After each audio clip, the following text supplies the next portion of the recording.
My message today is called Precious Memories. I was thinking that years ago, um, my memories were mostly of what I call bad things or regrets. And then I came into unity and I began learning to live in the present. And I thought very little about the past at all. I used therapy to uncover and release the painful stuff as much as I could. And like most of you, I studied the power of now relentlessly from cover to cover, trying to learn how to apply this mysterious thing called the present moment to my life. All were very helpful. But something's been happening lately. Call it age, I don't know. There's some really neat things about it. And one of them is that lots of memories have been coming up. And instead of having sad feelings or negative feelings about them, I feel as though they're old friends. I feel like welcoming them into my mind and my heart. And I realized something really interesting, that I no longer seem able to clearly distinguish between my struggles and triumphs, joyful times and sad times. They seem to be interwoven like flip sides of a single coin. They intermingle and swirl around one another and together lay out a complex yet somehow orderly picture of a life. Maybe it's helpful that I'm not as hard on myself as I used to be either. From the perspective of time, I see that my so-called failures and mistakes were guides saying, go in a new direction or look more deeply. Heartaches, I found, were heart opening. Self-judgments revealed my values. Shame softened in compassion for all of us who are on this very human ride. And these days, the best memories seem to arise not from any big accomplishment or achievement, but from small, seemingly insignificant moments of connection. I'll give you an example from just the other day. I had to go to the dentist unplanned because I had pain in a tooth that was supposedly fixed the week before. The receptionist greeted me cheerfully by my first name. An elderly man in the waiting room says, it's pretty bad when they know you by your first name. Yeah, I said, and we exchanged a chuckle made sweet by the intimate communication it contained. Then I'm sitting in the dentist chair when the dentist walks in. She happens to be a woman I just love and says, what's the matter? Can't stay away? All this is going on with the toothache, you see. And I told her about the man in the waiting room, and we laughed and laughed, understanding each other completely. A minute later, the hygienist, whose name I can't even remember at the moment, pops her head in and says, I thought it was you. I would know that laugh anywhere. Just had to say hello. And I got to tell you something. Not even the expensive treatment plan that ensued could dampen my enjoyment of that moment in time. Pretty amazing for someone who, for most of her life, had a dread fear of the dentist. Stop and think now. When have you made life better or worse for someone?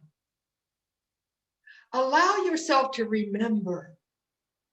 Allow yourself to know that you make a difference. And you know what? You know when you've made a difference. Just for a moment here, pause and reflect. on who you are and what you bring by your presence.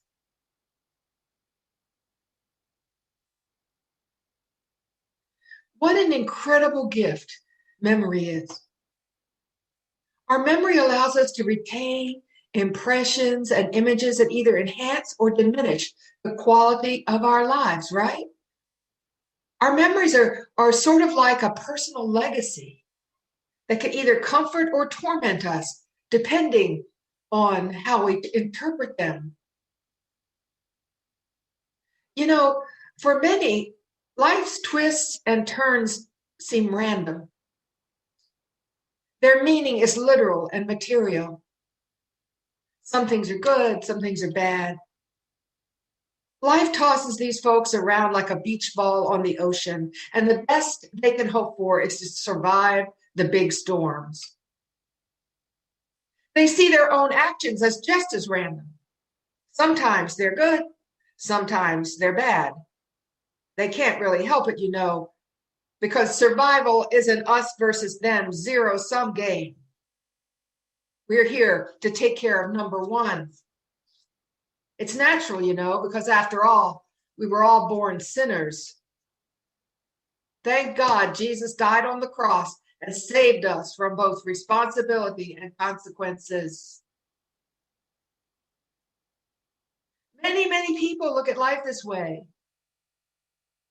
So pause for another minute and think about how you got to unity. Who led you here? What was it inside of you that urged you to seek a new perspective? And what was it inside of you that recognized unity teachings as truth? Remember and savor the gift of having found the unity way of life. For me, it can only be attributed to grace, the divine at work in my life. This month is dedicated to our faculty of power.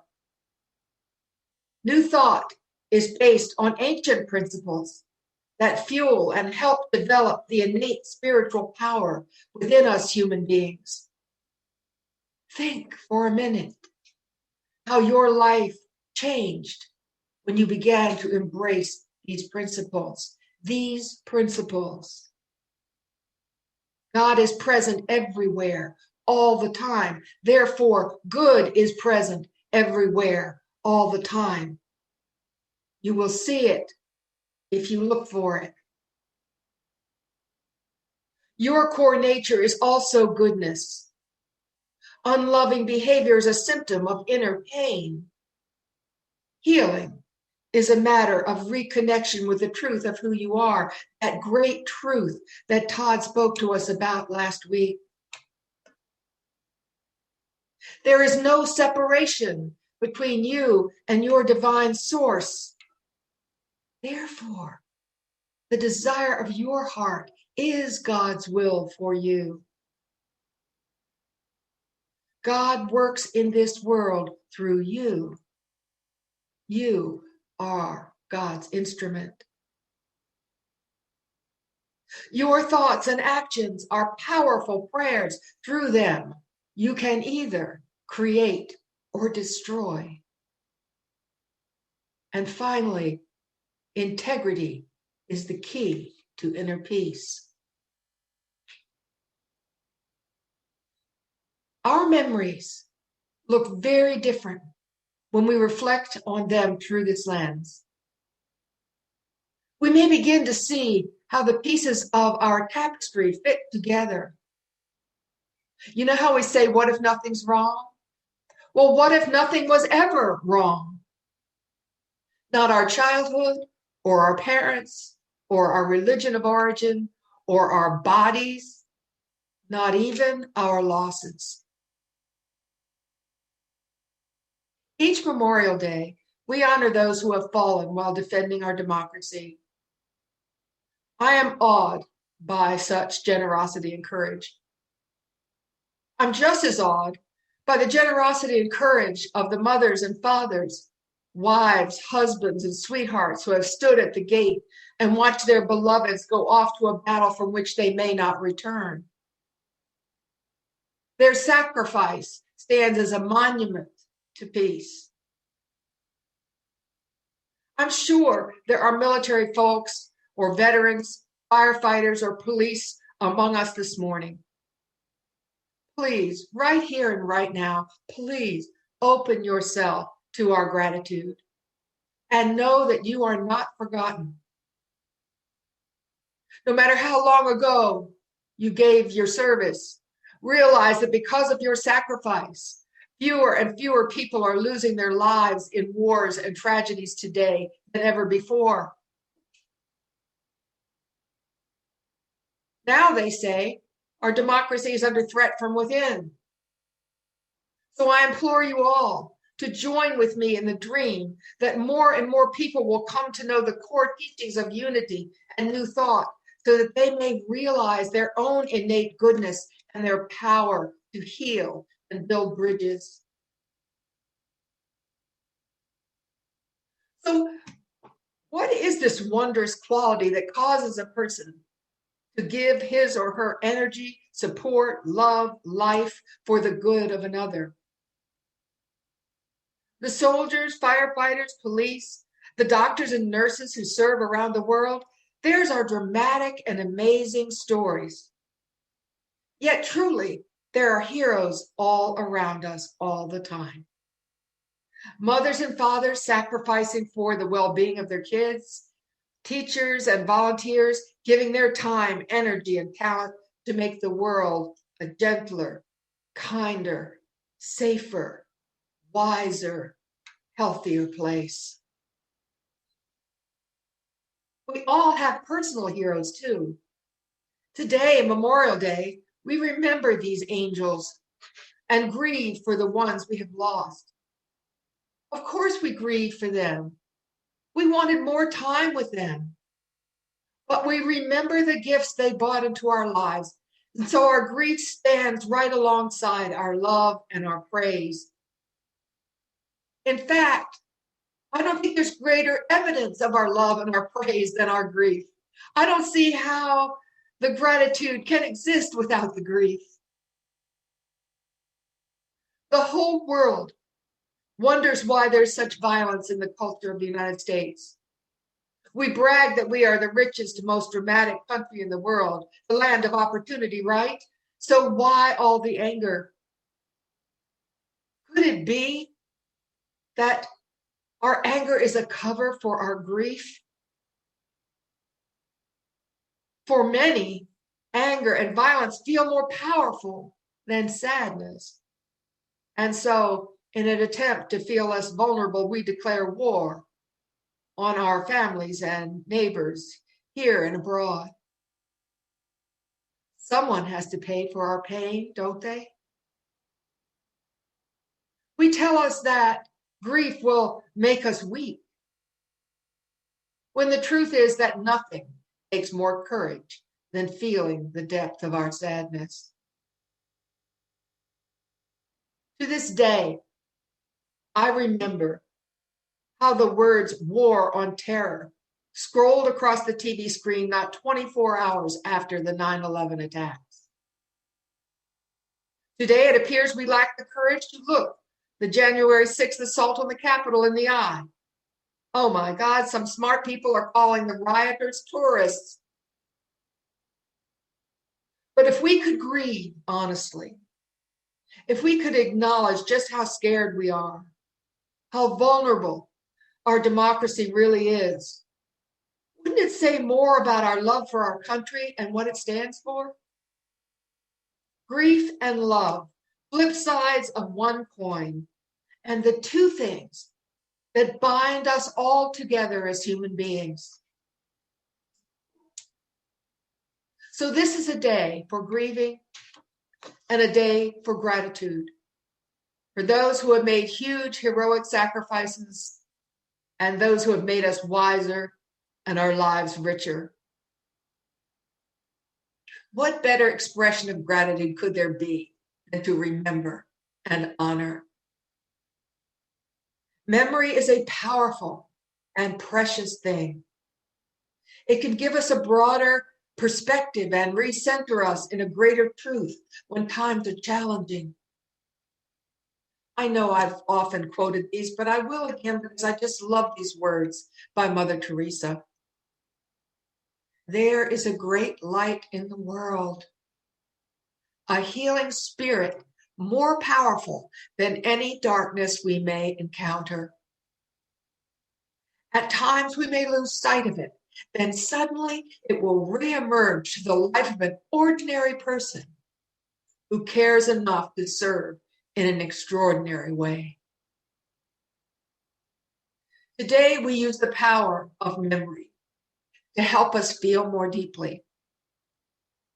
We allow our sadness to break through the protective concrete around our hearts so that our light can shine more brightly than ever. Loss melts into gratitude. Anger melts into love. Self-judgment melts into compassion. Grief is a catalyst for healing and transformation. So let us not be afraid of it, my friends. Let the memories come. Let the tears flow. Weep for the loved ones and the dreams you have lost, and know that joy will come in the morning. Trust that in the morning, you will begin telling your stories again and laughing. And in the morning, we will feel our gratitude. Life has taught us that this is so. In his beautiful book, Illusions, Richard Bach writes, "The mark of your ignorance is the depth of your belief in injustice and tragedy. What the caterpillar calls the end of the world, the master calls the butterfly." So let's all just pause now for a minute. Let's just relax and allow Dedra to lead us into a time of reflection together. Reflection and remembering. Thank you, Dedra.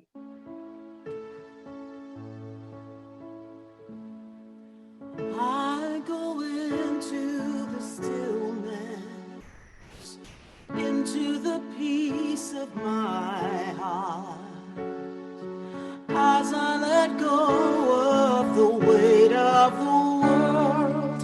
Love is my anchor, my star. In the stillness, there I find peace. In the stillness, there I find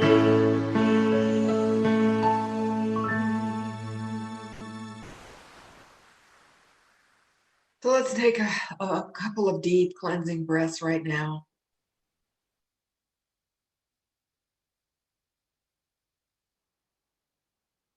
And use our imagination to picture our physical heart.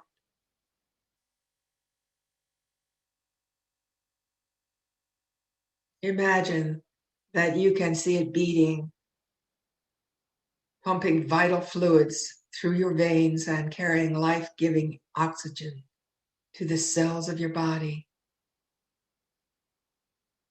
So miraculous.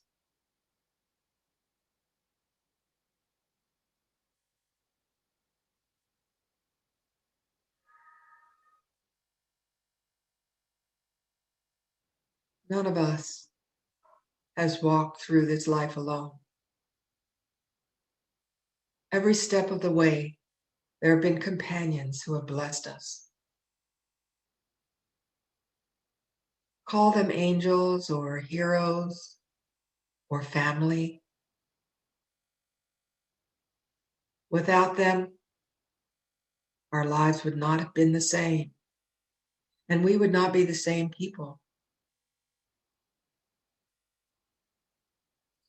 So I invite you now to call to mind the faces of your heroes, whether alive, today or not?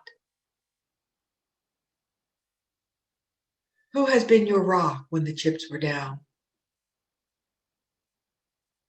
Who has lifted you up with their love and understanding? Who has comforted you in times of sorrow? Who has offered you help, taught you, counseled you, encouraged you, challenged you?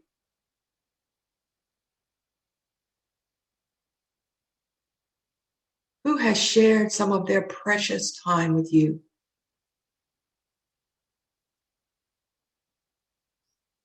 Take a moment now to remember and connect.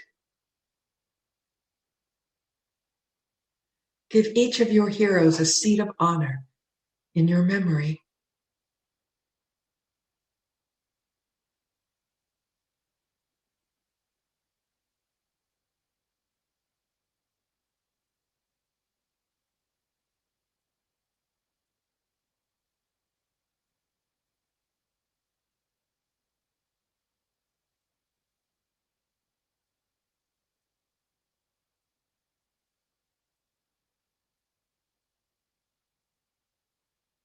And now when you're ready, I'd like to invite you to unmute. And I would like to hear us all in the cacophony of community speak these names out loud. We stand together, the living and the dead, in a matrix of life energy.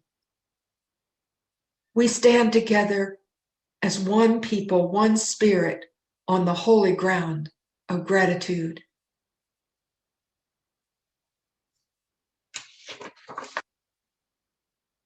Speak their names. Speak your names into the circle. Josephine Rudolph. And Nancy, Father, Yes.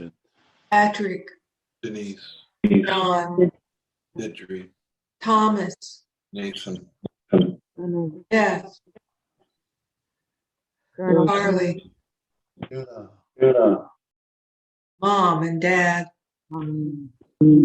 Father, Rosemary, Mama, Terry, Bob, Mary, Greg, Jesus,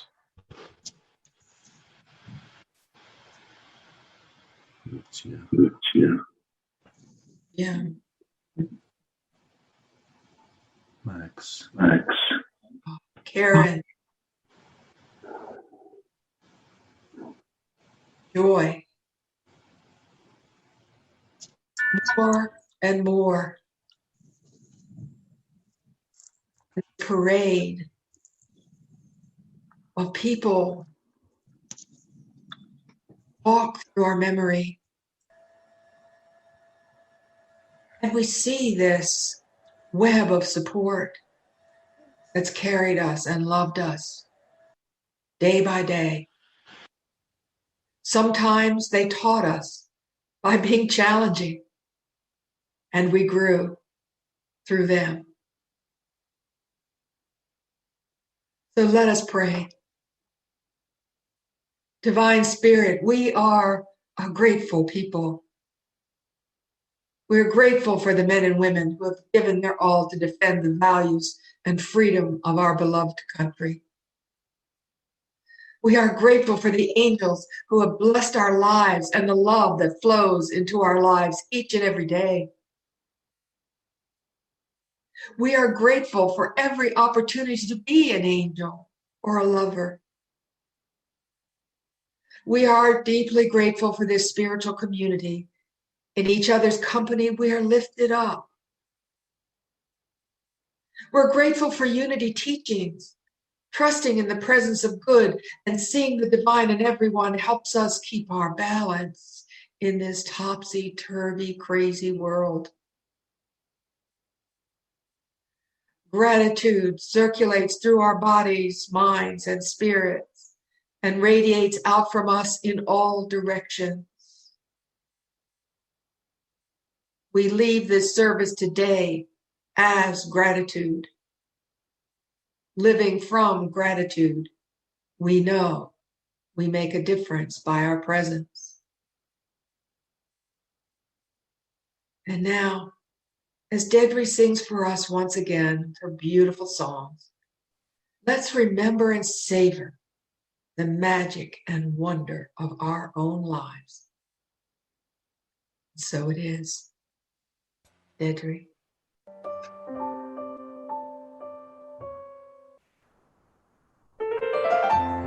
I'll be seeing you in all the old familiar places that this heart of mine embraces all day through. In that small cafe, the park across the way, a children's carousel, the chestnut tree, the wishing well. I'll be seeing you in every lovely summer's day, in everything that's light and gay. I'll always think of you that way. I'll find you in the morning sun, and when the night is new, I'll be looking at the moon, but I'll be seeing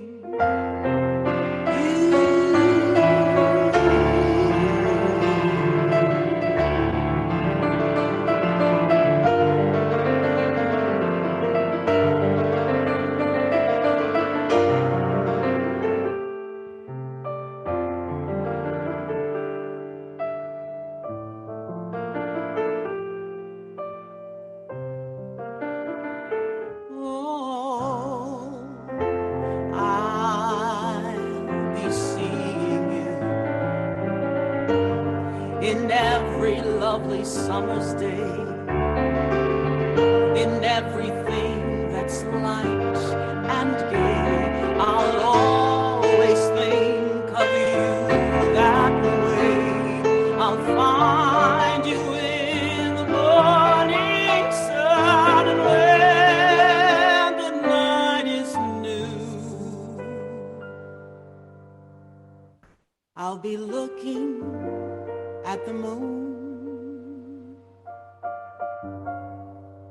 but I'll be seeing